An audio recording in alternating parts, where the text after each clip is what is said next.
folks. This is Dan Hook, and I'd like to welcome you once again to the Get Outdoors with Hook Outdoors podcast. This episode's a little bit different this week. We're going to be interviewing some guests tonight. First, we have Brad Adkins, local pro angler and the coach at the MSU college fishing team. And we also have Maycee Lyons. She's from Bath County, and she is also a member of the MSU's fishing team. And we're going to discuss what goes on and the differences between the levels of fishing, where you start out with at the high school level and eventually work your way up into the pro tour. And so, Brad, if you want to give us a quick background of your level of fishing experience and how you're involved with MSU's program and that sort of thing. Sure. Like I said, my name's Brad Adkins. From here locally in West Liberty, Kentucky. Been working with MSU for the last couple of years, and I fished the BFLs I fished a lot of local tournaments for a while, and then kind of rolled into the BFLs about, I think, 5 years ago, and now I'm fishing the Toyota series, and having a little bit of success there, and just trying to help these college fishermen out as much as I can, and try to give them some opportunities that like I didn't have when I was in college. So. Sure. And Maycee, what is you're from Bath County, so what is your background as far as fishing, and how did you get kind of to the point where you're at right now with it? My background with fishing, I fished as a freshman in high school, and I fished all the way through high school. We actually started the high school program when I was a freshman, so I have fished for all 4 years that it has been a program. And then I had several college offers, but I decided to stay here and fish for Moorhead, close to home. All right, awesome. And last but not least, my regular partner in crime, Evan Barker, is going to sit in with us tonight. So, Evan, just kindly rehash your experience and at what level you're at right now in your fishing career, and then we're just going to go from there. So my name's Evan Barker, and I'm a senior at Round County Senior High School. I've been fishing on the high school team since I started the team my sophomore year, and actually got to start fishing at the end of my sophomore year, and I've been fishing ever since. Starting to look at a few colleges, kind of winding down my senior year, getting serious about it and looking around a little bit. So yeah, that's about it. Okay. Well, Maycee, since you're kind of in the middle of the road here, what's some of the bigger differences that you see going from the high school fishing team to the college level? The one big difference that I've noticed is you don't have your boat captain there to help you. So now I'm driving the boat, I'm picking spots, I'm learning to use the graph. Awesome. They're not there when I want to holler, hey, will you get this rod out, or will you find me this bait or something? They're not there. It's all on me. And okay. So that's one of the main differences. Okay, so you got to be a little bit more self-sufficient. You don't have, and I guess, where they are a boat captain, you were allowed to, ask, well, hey, you got any suggestions on what I ought to do here? So, win or lose, it's kind of on you and your partner now. You don't really have anybody to fall back on. There's no middleman. Okay, awesome. And Brad, I mean the same with you. Of course, you don't have the experience as far as the college level and that kind of thing, but you have fished a ton of local club tournaments and that kind of stuff. What's some of the bigger differences you see fishing these bigger, these pro tournaments that you're in? Well, it's kind of like twofold. Number one, you're showing up to a lot of different lakes that kind of out of your comfort zone. Sure. Local lakes that we fish here is like Highland Reservoirs and stuff like Cumberland and all that. Then you go down and you fish Tennessee River, Gunnersville, Chickamauga. So that you have a variety of lakes that you're fishing there, and the competition you're fishing against is definitely higher. When you're around and you look across and there's Jacob Wheeler and Wetfish Trader and things like that. Yeah, buddy. That can spin some people out, but you either want to get in there and battle with those guys and learn and take your punches, or not. Yeah. And that's the only way you can get better. Iron sharpens iron. Yeah, kind of thing. sure. So you want to get out there and test yourself and just try to learn new water and get better. Okay.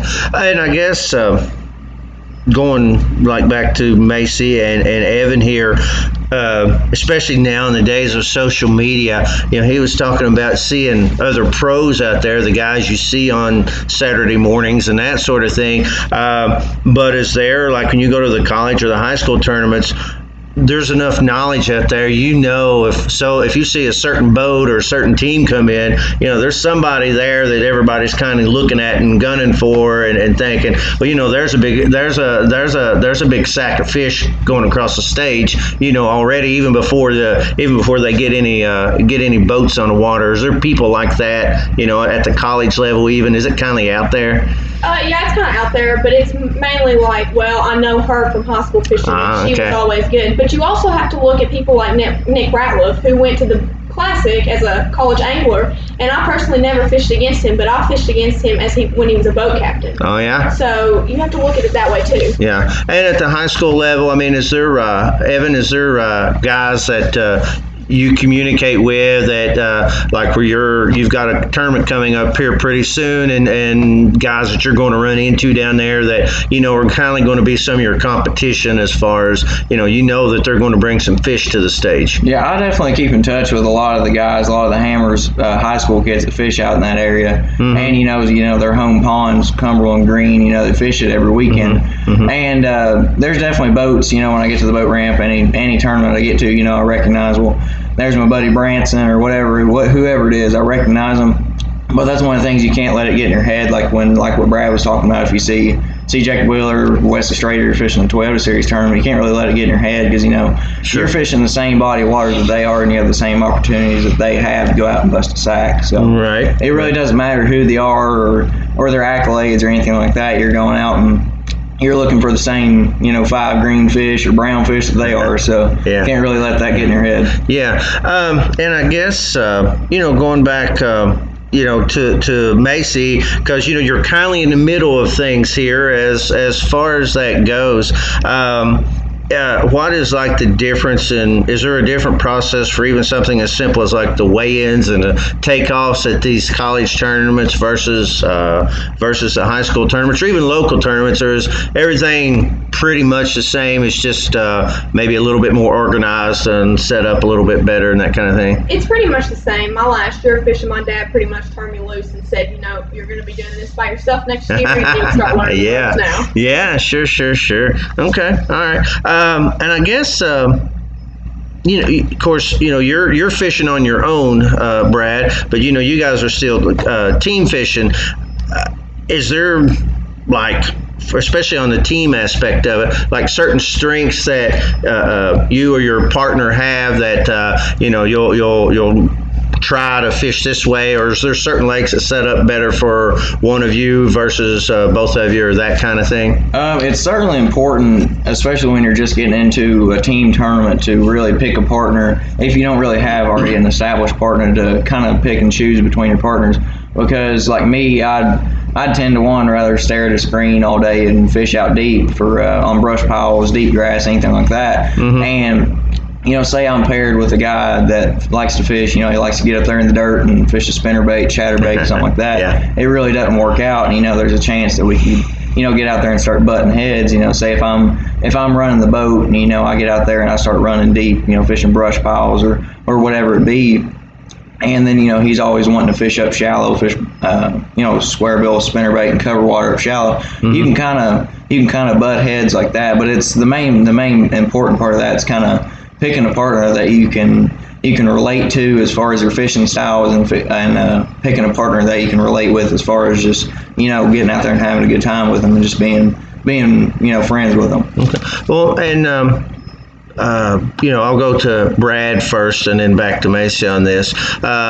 Where you're at that next level, in the trails you fish, are they an angler co-angler deal, or is it just you in the boat, that kind of thing? It's a boater and a co-angler. Mm-hmm. Kind of to reflect on something that Evan said there. As a team aspect, when you're out there, mm-hmm. You're looking to put together 5 fish. Sure. So both you guys are out there, you're fishing. If both of you combine get 5 bites, mm-hmm. That bag will probably be pretty good. One of the things that you're doing now, when you're starting to go away from team tournaments, is now you're all of a sudden you're looking for 5 fish. Now you're kind of accounting for 2 limits. Yeah. Because I have 5, and then my co-angler has 5. Yeah. And you really have to manage that, and that's a whole new learning curve. Mm-hmm. To do that. Right. Because some of these co-anglers out there are, they're out there trying to trying to learn and things like that. But some of those guys are pretty good sticks in themselves. Sure.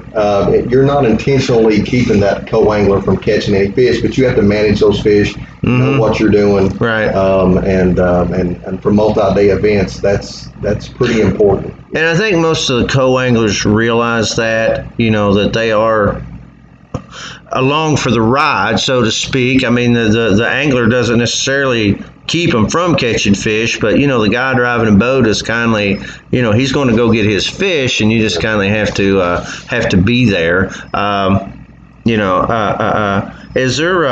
Maycee, is there any certain style of fishing that kindly sets up for you if you're fishing a tournament and say it's a trail tournament and you're coming across Lake A, B, and C, which types of setups do you like yourself? I like lakes like Cumberland and even like Green River that I fished for the first time this weekend. I like how those lakes set up because I like to fish moving baits. I don't like to come out here and sit on a brush pile and not get a bite. At least I'm covered in water, and I know that the probability of me getting my bait in front of the fish is pretty good. Okay.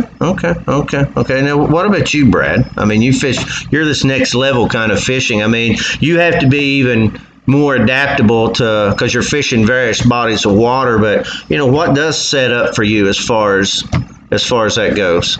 And some other angler said this once before, but I would really throw my left tennis shoe with treble hooks on if they would bite it.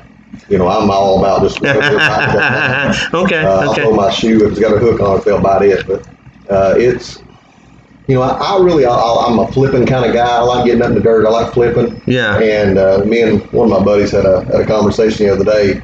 I'm either all in one way or the other. I like them when they're in the bushes or when they're in the deep. That in-between stuff is suspended fish, which everybody has trouble with suspended fish. But, I think that's something that, as me personally, that I'm going to work on as far as suspended fish, that in-between stuff. But yeah, I like it when they're in the bushes, and I like them when they're out when I can grab them. Okay. And you've been out there a while on fishing these tournaments and stuff. And of course, these guys are just getting started out. Do you find that it's even more? And I mean, it's common knowledge, I guess, but it is even more of an electronics game anymore, isn't it? I mean, you really have to know your electronics and know how to use them to get yourself in there. It really is, and probably where it comes in more and plays a role than anything is when you're showing up to these lakes and you've got a limited amount of time to find those fish. Graphing, finding rock piles, brush piles, stumps, things like that, and is so important because you have a limited amount of time, and you got to get your ducks in a row quick. Yeah. And then sometimes you're going along in a tournament, and you won't. For example, you could be going along and think you're on some fish, pre-fishing, and then all of a sudden in the tournament you're idling out, and you say, "Oh, there's a brush pile. Looks like it's had some fish on it," and you win the tournament off that. If you're not utilizing those graphs, and here's the thing, it's really honestly, there's two different types here. There is position fishing, and there's pattern fishing. What I mean by that is spring and fall is more pattern fishing. I mean, whether you're going to be up in the bushes, you're going to be flipping, throwing a spinner bait, crankbait up on rock transition, whatever. That's more pattern fishing. Once the fish move offshore, it's all about a position. It's all about the spot. Right. I found them on this rock pile, on this ledge, on this brush, on this stump rope.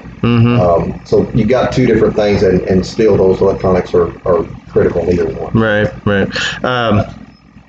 Do you guys, years ago when I was a kid growing up here, when my mom and dad first built this store, it was a Hummingbird flasher and then possibly a Lowrance paper graph if you were really serious about your fishing. Do you guys find yourselves just watching even YouTube videos or whatever information you can get your hands on to I guess educate yourself on the use of your electronics and just try to maximize, what you're getting out of them and that kind of thing, because it's so important. Is that something y'all do as far as trying to figure it out more? Because things are so complicated. I think especially now where I'm just getting started, and it's extremely important for me to sit down and say, okay, here's what I need to do, and I need to watch these people do it because they know what they're doing. Sure. With the graph especially, because just like this last weekend, I went to a lake I didn't know, and so I said, here's what we're going to do. We're going to go find bait, because where there's fish, where there's bait, there's going to be fish. Sure. And so I have to know what the bait looks like. I have to know what the fish look like on that graph. Right. And then I also have to know how to read that map, because they're only going to be on specific types of contour. Mm-hmm. So you have to know how to read that map too. And so Sure, it's yeah. important for me to learn how to do that before I go to a lake and just throw myself in the middle of it and say, well, Awesome. you didn't prepare yourself, so there you go. Yeah, it's like you either what is it they say? If you fail to prepare, you prepare to fail, and I think that goes a long way with fishing. For even not just electronics, from making sure your reels are right, your rods are right, your lines right, your baits are right, everything, because it could. One lost fish can make a difference between cashing a big check or going home in the hole. I guess, one thing I've often wondered about is just the amount. Do you guys feel pressure? Do you feel more pressure fishing now at the college level than you did when you were at the high school level? Yeah, but it's more of a sense of when I was in high school, I had my dad there. Sure, yeah. And I also fished with a boy. Yeah. And now I'm on an all-girl team. Yeah. And so everybody's looking, and they're probably all laughing at us, thinking, what in the world are they doing out here? I know that's what they were doing when we went to Kentucky Lake, because who in the world turns two girls loose in a bass boat like Kentucky Lake? But we go out there and we hold our own. Yeah, sure you do. It's important to do that. Yeah, We can do just as well as I think that's like I told you earlier. I've got two young girls, 7 and 9, and I think it's awesome that they can see people like you, see girls like you out there that are doing it. And if that's a path that they choose to follow one of these days, you guys are really, truly. I mean, girls like y'all, you're trailblazers. I mean, you just are. 10 years ago was unheard of. Well, Lord, high school and college fishing was unheard of 10 years ago. But, and like back to you, Brad, I mean, do you feel the pressure? Are you just there to fish? I mean, especially maybe not when you first start a 3-day event, but if you've made all the cuts and you're fishing that final day and you're close. And I've always wondered, watching these guys on TV, if you're like the final 12 and you're maybe 2 pounds out, or maybe you're in the lead. Do you feel that whenever you're putting that boat in the water in the morning and all that, or are you just fishing and not trying to think about it? Well, yes and no. So, and I'll explain that. So, there is a financial burden. Sure, there is. Yeah. So when you're out there and you're paying for these events, which different people have different levels of sponsorship help and stuff along the way, and that is earned. Mm-hmm. But when you're going through there and you're fitting the bill yourself, and you're out there, you're like, man, I need to cut a check just so I can roll over the next one. You're not. The only way to survive, I've told 2 or 3 people this, the only way that you can really survive in this business is when they're cutting checks, you better be in line getting one. Mm-hmm. That's how it works.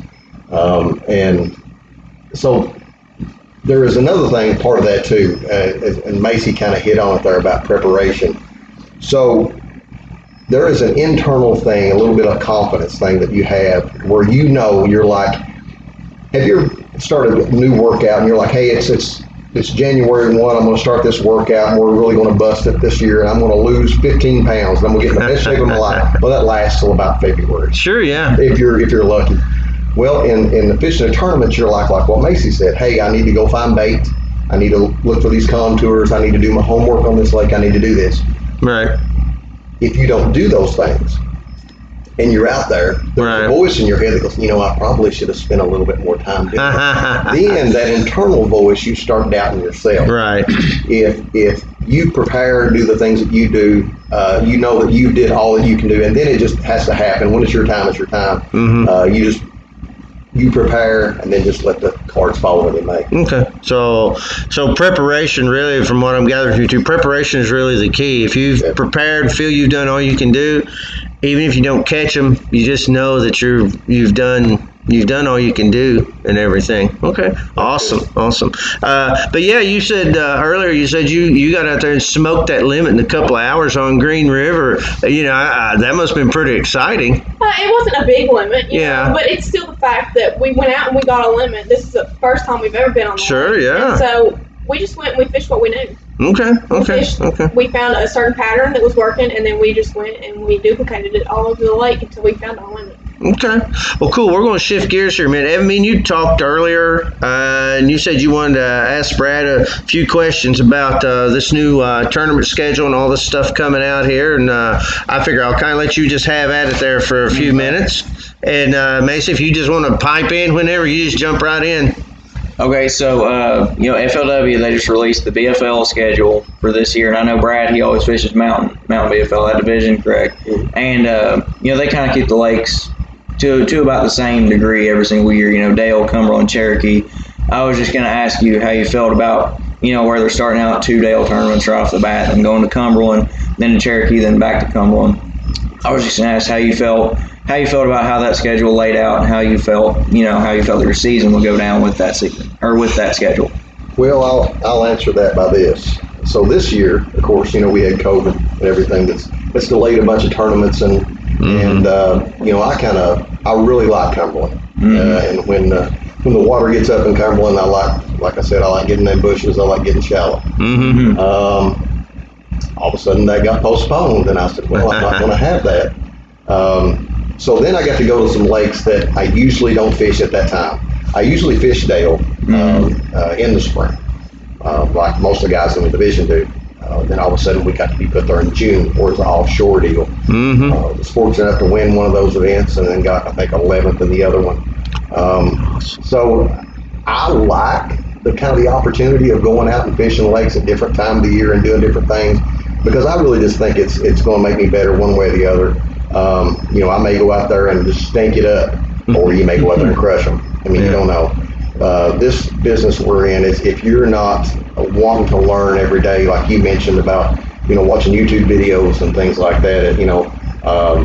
Look, listen, I'm an old dude, man. I sit back and watch YouTube every night before I go to sleep about something, technique, about this product, whatever. I'm trying to do my homework, and it's an ever-changing, with technology and everything else, it's an ever-changing world we're in, and you either got to kind of keep up, or you're going to be left behind. Okay. Awesome. Okay. And speaking of products and stuff, and I'll start with you, Brad.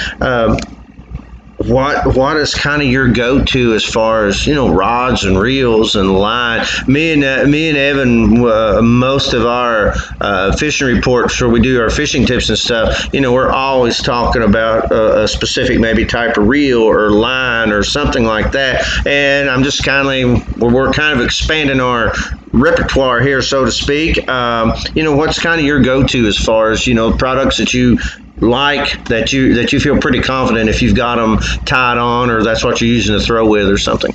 Well, we'll start at the fish and go back to me. As far as my hooks, I use trocar hooks, eagle claw hooks. Yeah. You gotta hook into those fish and hold them. Yeah. And once I went over to eagle claw and trocar, there's good products out there, but that's what I like personally. Sure. And it's what I've had good success with. Right. I've been using Sunline. I've also used Gamma on some different things. Oh, yeah. Not sponsored by any of those people, but if that's your connection to the fish. So if I was going to tell people, something that not to skimp on, don't skimp on your rod and don't skimp on your line. Those are probably 2 things that I wouldn't skimp on.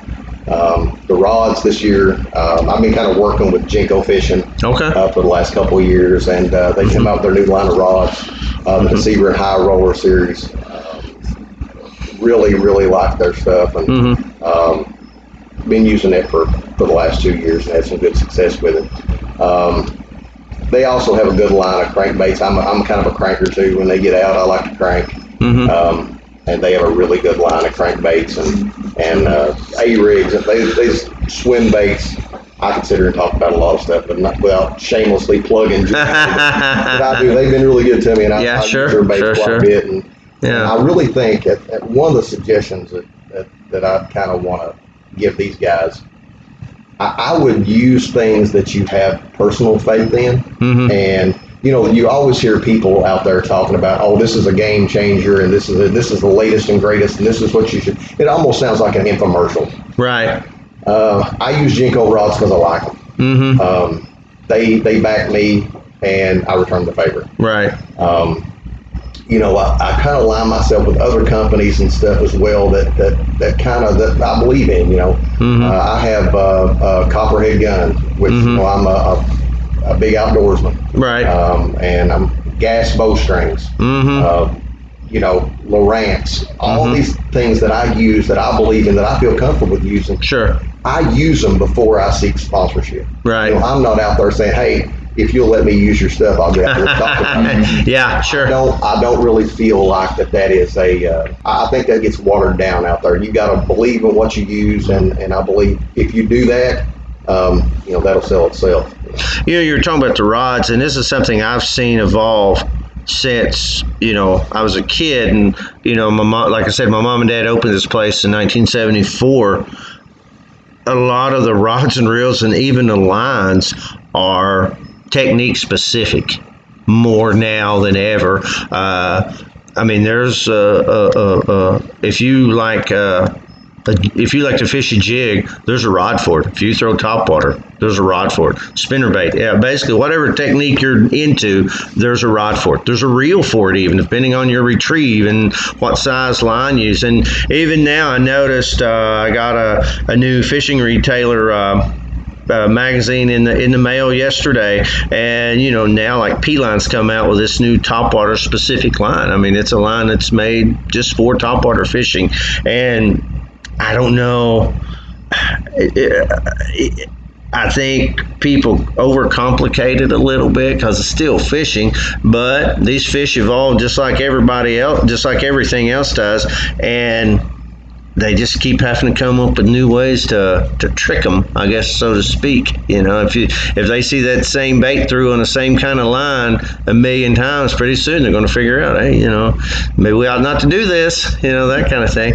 And Maycee, now what's kind of your go-to as far as a set of different setups you like and that kind of thing? I'm kind of with Brad. You have to believe in what you fish with. Sure. And right now I'm just experimenting with a bunch of stuff, but I fish with G-Limits rods. Right. And that's about all I fish with is G-Limits rods. Yeah. But everybody laughs at me because I put a black max on them. But I say that, if you buy an expensive rod and then I have a $45 reel on it, the reel goes down about $45. Yeah. The rod goes down. You don't really find cheap rods. Yeah. I want something that, if all else fails and that reel goes down, well, I can grab the line and pull them in. Yeah. I want a good rod there. Yeah. And so G-Limits is just my go-to. It's a lot easier to replace that $45 reel than it is that $400 rod. It don't hurt near as bad. Yeah. I also fish with a lot of Zoom. Yeah, Zoom sure. worms, and I fish with straight Bass Pro line. Okay. So. Okay. And what about you, Evan? What's your setup there? Really, since I began starting to really take tournament fishing seriously, I've fished, ducket rods, lose reels, and for really the past two or 3 years, I can't really remember. Every single rod I have in my boat, with the exception of maybe one or two, I have P-Line, and it's the tactical fluorocarbon on them. Mm-hmm. And it's just saying the same thing everybody else says. You just got to have confidence in what you use. Mm-hmm. And anytime I go out and fish a tournament or just fishing in general, if I have a ducket rod and a loose reel in my hand, and I'm out there dragging a football jig or something, and I got 17-pound P-Line tactical on, I know whatever I'm fishing for, whether it be smallmouth on a Highland reservoir, or fishing for largemouth, dragging a brush pile on K-Run, I know that rod, that reel, and that line is going to stay true, and I got confidence in it. Okay. Oh, and this, I've kind of jumped around a little bit here, but Maycee, back to you and being, on the female side of the fishing team and so forth. The last tournament you were, or any of the tournaments for that matter, is there a reasonable number of female teams or even co-ed teams out there? Not as much in college. You don't see nearly as many girls out there. I know for the past two tournaments, me and my fishing partner, Brooke, we haven't seen hardly any females. Yeah. But when I was leaving high school and transitioning to college, there were a lot of female anglers who had started to kind of pick up, but then I went back and I was my brother's observer for the last tournament that he's fished in high school, and there still aren't nearly as many girls as there were even when I fished high school, which is kind of crazy because I wasn't there that long ago. Yeah. Do you think it's just a cyclical thing that it just, maybe there's just not that many girls interested in it right now, and maybe 2 or 3 years down the road, or could it just be a thing of like, oh, well, the fishing team's new, let's get on that, and then kind of the newness is wore off and everyone's going, Well, I know we've seen that a lot when Bath County started their fishing team. We had quite a few girls on our team, and then I ended up being the only one. It's just, I think it's kind of a different setting for females. I mean, I fished all my life. Right. And so that's just something that I was used to. But I don't think that a lot of the girls have fished all their life. Yeah. But I would like to see more females get into it because it's a lot of fun. Do you see yourself going to the next level, like with like where Brad fishes, or in that range there? Well, like we were talking about before we started, I'm pre-vet at MSU, so I'm looking at another 4 years of college, school. Graduate sure, college. And so, but I mean, it would be nice, once I graduated grad school to maybe, Yeah. I mean, it's not something you're like, oh, well, after college, that's not something that, I can even consider doing. I mean, other than a career choice or something, I mean, it's the possibilities there as far as not just for you, but for basically any female member of a fishing team to keep moving in a upward trajectory as far as your fishing career goes. Oh yeah, I mean it's definitely doable, and I mean if the opportunity arises, you never know what's going to happen. Awesome. So I mean if the opportunity arises and I'm able to go fish pro, then is there any females fishing any of the circuits that you see out there? As far as on the pro side, not any that I can recall right off the bat as far as running the boat. Now, there is several. Co-Wang, we had a lady's name, Melinda Hayes. Melinda Hayes, yep. Yes, she just won. Was that a regional? That was a BFO. That was on, where was that? I can't remember what it was. Yeah, I think she was the first female angler to win a regional like that, to that level.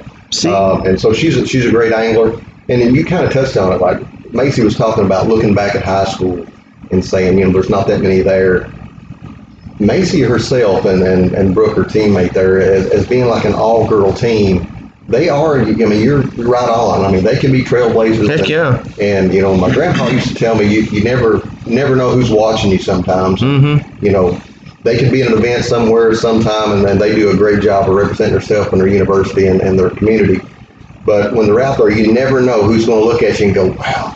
Little girl says, I'd like to do that one day or something. Well, that may spark some interest in fishing and take her down a new road. And that's I was kind of thinking along those lines, but I didn't really want to say, because I don't want to jinx her or put any extra pressure on her. But I mean, really and truly, they see some old dude like me out there. Nobody really pays attention, but a couple of young ladies out there on a boat, fishing, and it's not that common a sight. Yeah, I mean, there's a lot there. You're carrying a pretty big load there as far as even expectations and all that kind of stuff. So I just think it's great. I think from what I've heard and everything, I think you all showed yourselves pretty well, at least down at Green River and some of the other places. So heck, I just think it's awesome. I mean, I've been wanting to try to. I've talked to Brad a couple of times already, and this is something I've been kind of wanting to get accomplished as far as get a deal like this going to where I could talk to you and maybe I can get you guys back and then get your partner involved. I just like to I just like that perspective and everything in this age of inclusiveness and diversity and so forth. But I just think it's great. I just think it's great what they do. Like I was telling Evan a couple days ago, I'm almost envious of the avenues that they have now versus what was there when I was in high school. Like I said earlier, if you wanted to be involved in the fishing industry, you went and got a job at the local fish hatchery or for the forestry service or something like that. And now, gosh, if you play your cards right, you can get your education paid for and be in an industry, whether you're in the front of the boat fishing for a check or whether you're working for a lure or tackle company or a marketing firm, and you can have some involvement in it as far as that goes, at some level. Yeah, I will go ahead and add, it really does suck coming from a guy getting your butt whooped by a girl team like Maycee and Brooke. It really does. It bites, but it happens enough. Yeah. But going off of what Dan was saying, we have so many avenues now through high school fishing getting started, 10, 15 years ago, and college fishing getting started 10, 15 years ago. FLW, Bassmaster, all these organizations, they paved such a good road for us young anglers to move on and chase our dreams. Like, we watch, growing up watching, the Brian Thrifts, the David Dudleys, watch all them guys fishing on TV. And now more than ever, we have an easier path to get to where they are. And that's all, accredited to, starting out in high school and then moving to college and getting a start in the BFLs and finding success at that level, and then maybe moving on to, fishing Toyota Series, and then moving on, to the highest level, fishing the new FLW Pro Circuit, Elite Series, BPT, whatever it be. We have such a good pathway to get to that level, and not even including just the professional fishing avenue. When you go to college and you get an education, you get more or less get like a marketing degree, business degree, something like that. And you have these coaches and people you meet, along the road that have connections to, that are personally sponsored and have team sponsors of, Seagar, Nitro Boats, things like that, those major companies that you can get hooked up with. And then, having that business major and that background in marketing and things like that helps you get started in making relations there and eventually finding a job there in the industry, even if you're not fishing professional.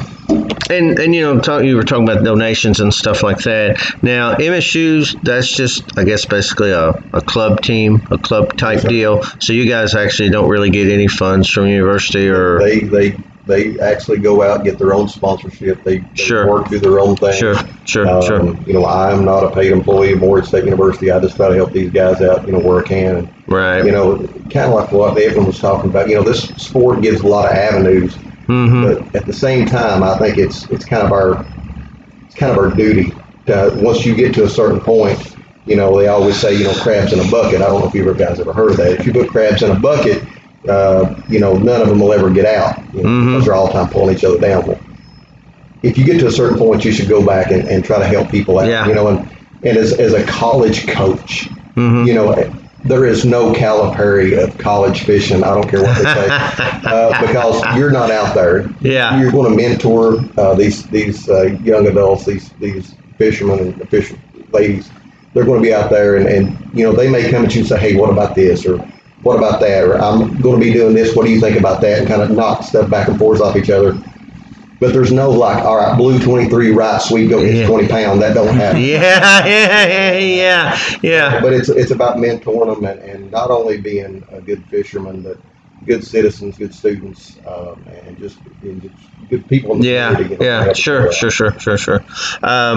Now, do you all have fundraisers? I mean, is there ways you all try to raise money? I guess what I'm wondering about, like, you had your trip to Green River, and I'm assuming you were just out of pocket on everything on that. But do y'all like try to have any kind of fundraisers, or do you have some sponsors that kind of help out a little bit, or are you guys pretty much just on your own? Well, we got Eagle Claw and Trocar. They give us, I think, a certain amount of hooks per year. So any type of tackle. Genco, they help us out with a few things as well. The college series, a lot of those companies have college codes for college anglers that they can get on there and do that. Right. But we do have fundraisers. We're kind of in this COVID era of things right now, and it's kind of like this past year, we usually have a benefit tournament. Right. And we get everybody, that's usually a good thing. We give away a lot of stuff and have a good turnout for that, and it's a good fundraiser for these guys. But hopefully, here before long, we can have some type of fundraisers and get them some money so they can get out there and get some more limits. I get, and now who makes arrangements like just even logistically? Because arrangements for lodging and all that. I mean, do you guys kind of have one person that says, okay, we're going to stay here and all like that? Is there someone that kind of sets all that up, or it's like, hey, y'all meet at this ramp at 4:30 Saturday morning, and I'll see you there? So I only fished 2 tournaments with MSU, and from what I can gather, they're pretty much, they do it, they all agree on one place to stay and stuff, but with team females, it's kind of difficult because we don't all always stay. But in this last tournament, it's pretty much, you go out, you book your own room, and then, we'll see you on the water or we'll see you at the ramp. There's not one person's designated just to do it for themselves, Right. Somebody says, hey, we're staying here, and they have this many rooms together. And I guess a question I have too is, I know you're a team, but I guess in those terms, you're fishing against how does that work? Are you like trying to? Are you fishing with them? Are you fishing against them? How does that work? I'm assuming you're not allowed to communicate with other boats during the tournament and that kind of thing. Not during the tournament, and that's the same way in high school. You weren't allowed to communicate with other boats during the tournament unless you just pulled up next to them and started talking. But sure. Even at like the boat ramps and stuff, like when we're down there practicing and stuff, I might say, hey, they were biting on this today, and this is how we were catching them. We share information just with a kind of like a code of like, if I tell you they're biting here and this is my spot, let's not go fish that. And when I went and toured some of the other college universities and stuff, and I was talking to the coaches and I was talking to team members, some teams were pretty successful. They were all saying the same thing. We have meetings, we come together and we say, this is where we're fishing and this is where we're fishing and this is how we're catching them. Okay. I want to brag on these guys a little bit too. I don't get a lot of opportunity to do that. They're pretty self-sufficient. They like I said, they raise their own money. There's really nothing that I do per se. These guys, they have officers, they have president, vice president, treasurer. They're watching their own money, doing their own thing. They are totally involved with everything that's going on. Sure. They know how much money they have. They know how much money they need.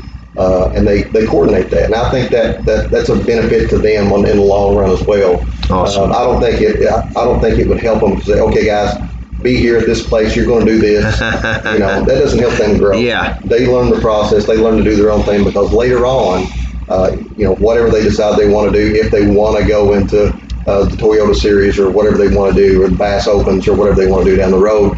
That they already know the process. They know the route they got to take and the procedures they got to go through, and that just kind of gives them a heads up. That kind of goes back to Maycee talking about the way her dad kind of turned her loose last year high school there, because he knew that come the next season she was going to be kind of on her own there anyway. So that's pretty cool. On the high school side, I know the high school side is a spring deal, and a typical spring, how many tournaments will you guys be fishing?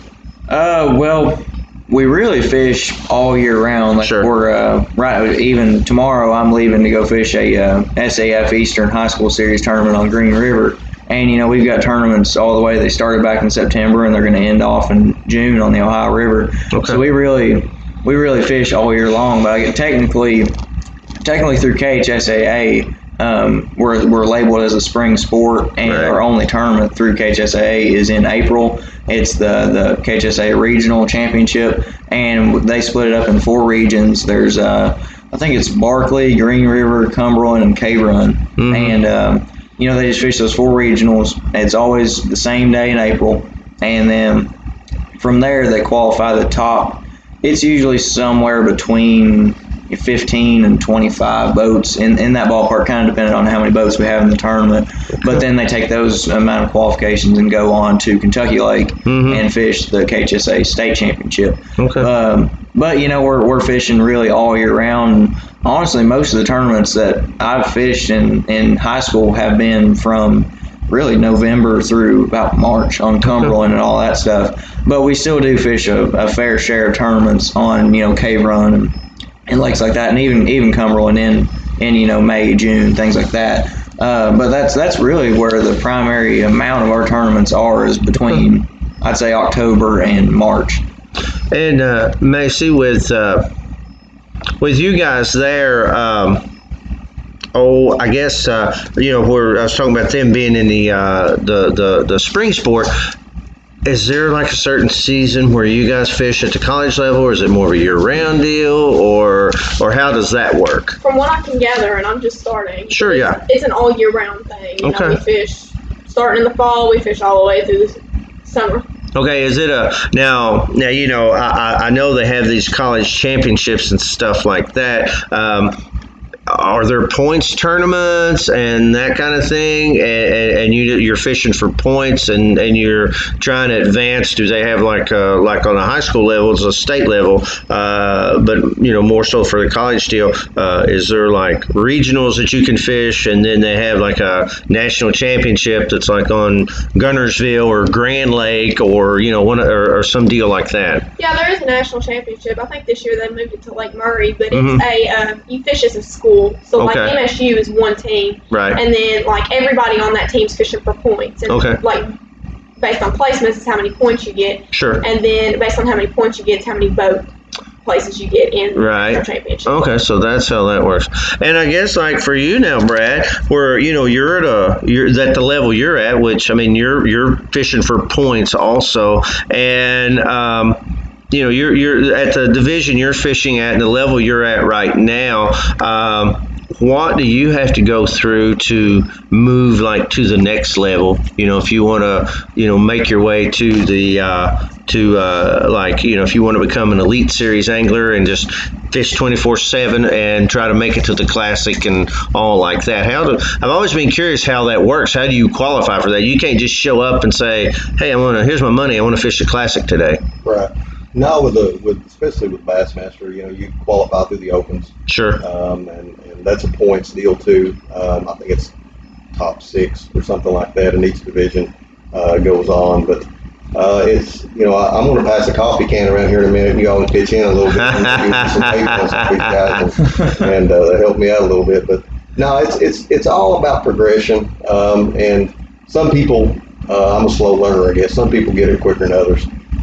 But it's earned. You know, those Sure. series make you earn it when you get out there, especially Bassmaster and Elite Series, and even the FLW Tour and things like that. But the next step up, what's going to be the MLF Big Five next year. You know, FLW's transitioning over to MLF, and after this year, it'll be all MLF. Okay. Now, but you have to qualify it like through the Toyota Series. The top so many spots get an invite to the Big Five. Okay. And then in the Big Five, once you fish that for a while, then you can get invited to the Major League Fishing. You can move up to that. Okay. So it's all earned, and like I said, you gotta be able to catch them. You can survive. You gotta catch. You gotta put your time in. You gotta pay your dues. You just can't show up at the ramp like some local Wednesday nighter here and pay your money and get in your boat and go. Okay. All right. I was just curious about all that. All right, folks, we're about ready to wrap things up here, so I'm going to let each of the guests kindly touch on a little something here. So, Evan, you've got a tournament on Green River coming up this weekend. If you'll just sort of fill us in with a few details and kind of what you're expecting about that. Yeah, I've got that tournament on Green River this weekend. I'm leaving tomorrow, Thursday morning, probably about 4 o'clock in the morning. I'm going to try and get there at daylight and put some time in. Definitely put some time in on the screens. Definitely put some time in on the hummingbirds and look around. You know, I'm expecting it more to be a deep bite. I think those fish are kind of off of their fall transition, more moving toward their winter haunts. You know, kind of expecting it to be an offshore or a bluff wall deal, something like that. You know, fish your traditional fall baits, you know, your jigs and things like that. A big old worm maybe on a shaky head or something like that, and maybe an A-rig. You never know where it's going to go down there. I've never been on the lake before, so we're just going to go look around and swing for the fences, and hopefully we come out pretty good. Maybe you can catch a limit in 2 hours like Maycee did. I'm going to try to. Ain't no promises. I'm going to try to. I'm trying to do it in maybe one cast on an A-rig if I get lucky. And Maycee, you know, anything you'd like to say in closing here? Talk about your team or something like that? You know, in Moorhead, we're just a club team. So anybody that wants to sponsor and give money would be greatly appreciated. You can give it to specific teams, or you can give it just straight to the Moorhead State University team. Moorhead State University has a Facebook page that you can contact us through. I also have a Facebook page that you can contact me through. in regards to sponsoring. All right, folks. Yeah, it's a good deal, folks. I mean, that's just something that everyone ought to kind of give a little bit of consideration as far as like helping these kids out and everything, because they just operate on donations. It's a club team, and whatever you got that can help them out would be appreciated. And Brad, just anything that you want to talk about to close us out here? Well, just to go back to what Maycee said, any donations for those guys are greatly appreciated. They work really hard at what they do. And it is an expensive sport. Somebody said the other day, was it as expensive as golf? I said, do you have an $80,000 golf club in the bag? And they said, no. And I said, then it's not even close. Yeah, buddy. But fuel and travel and all that, these guys work hard for that. And anything for that, like she said, the Morehead State Bass Fishing Team Facebook page, mine or hers, or you can reach out to any of us and we can make sure that it gets to them. So. Yeah. Well, all right, folks, that's going to do it for tonight, and we appreciate you listening to Get Outdoors with Hook Outdoors. And again, just pay attention to the MSU college fishing team. Try to help them out if you can. Y'all have a good day.